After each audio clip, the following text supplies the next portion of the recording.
বন্ধুরা, তিতিমিতাস ফুড লাইফে আপনাদের সকলকে স্বাগত জানিয়ে নিয়ে এসেছি আবার একটি নতুন রেসিপি। আজকের রেসিপি হলো কাঁঠালের ফুলুরি। তো আজকে আমি আপনাদেরকে কাঁঠালের ফুলুরি বানিয়ে দেখাবো। তো কিভাবে আমি কাঁঠালের ফুলুরি বানাবো সবটা আমি আপনাদের সাথে শেয়ার করব। তো চলুন দেখতে থাকুন রেসিপিটি। তো প্রথমে আমি কাঁঠালগুলোকে এভাবে বীজগুলোকে ছাড়িয়ে নেব। আর বীজগুলো ছাড়ানোর পরে ভেতরে যে একটি হলদে অংশ রয়েছে, যে হলুদ মতো, সেটাকে আমি বের করে নেব। তো এই হলদে মতো অংশটা আমি বের করে নিচ্ছি। এটা থাকলে কী হয়, ফুলুরিগুলো বেশ তেতো হয়ে যাবে। তো সবগুলো এভাবেই বের করে নেব। নিয়ে আমি বীজগুলোকে ছাড়িয়ে কাঁঠালগুলোকে ভালো করে রসটা বের করে নেব।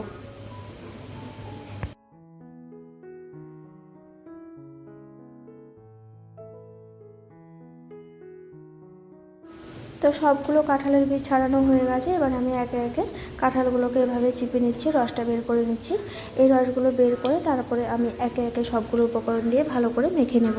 তো এই যে সবগুলো এভাবেই চিপে বের করছি হাতের সাহায্যে।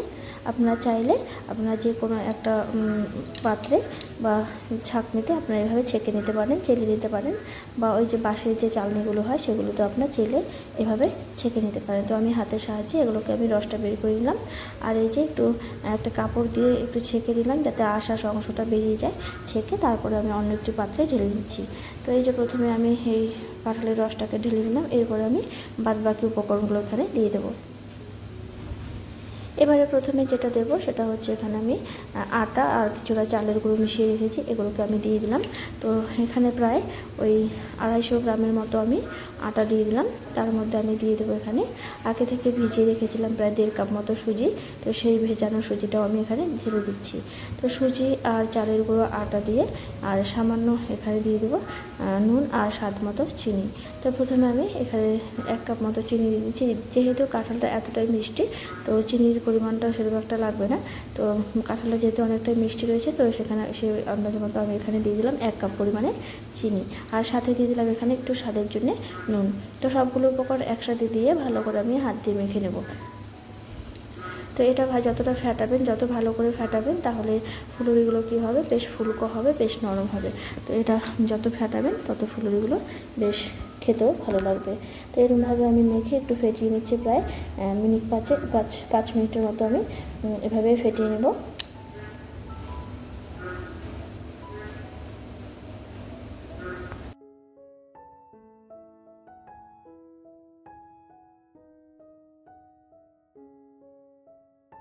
এবারে আমি মাখা কমপ্লিট হয়ে গেছে। এবারে আমি একটি কড়াই বসিয়ে দিয়েছি গ্যাসে। সেই গ্যাসে কড়াইটা গরম হয়ে গেছে। এবারে এর মধ্যে দিয়ে দেবো সাদা তেল। যেহেতু আমি ডুবো তেলে ভাজবো, সেই জন্য তেলের পরিমাণটা একটু বেশি দেবো। আর এর মাঝখানে আমি আপনাদের একটা কথা বলবো, আমি এখানে ভয়েস ওভার দেওয়ার সময় একটু বাইরে থেকে একটু আওয়াজ হচ্ছে, যেহেতু এতটাই বৃষ্টি হচ্ছে, তো বাইরে ভীষণ আওয়াজ হচ্ছে। সেই আওয়াজটা হয়তো আপনারা বুঝতে পারছেন, তো সেজন্য একটু মানিয়ে নেবেন। তো এই যে দেখুন, এবার একে একে ফুলুরিগুলো আমি তেলে দিয়ে দিচ্ছি। তো এভাবেই সবগুলো ফুলুরি আমি ভেজে নেব। তো এরকমভাবে লাল লাল করে উল্টে পাল্টে ভেজে নিচ্ছি।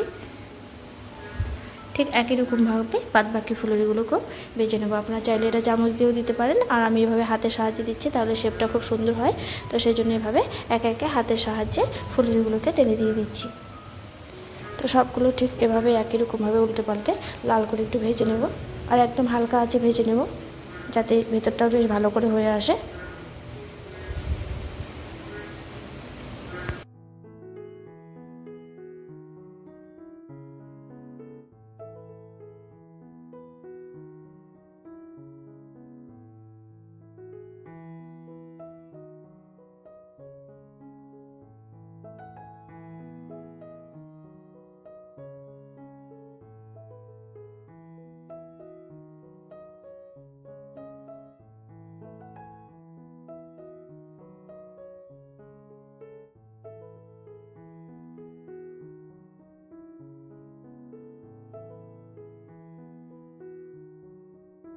তো কমপ্লিট হয়ে গেছে ভাজা। এবার সবগুলো আমি তেল থেকে ছেঁকে তুলে নেব।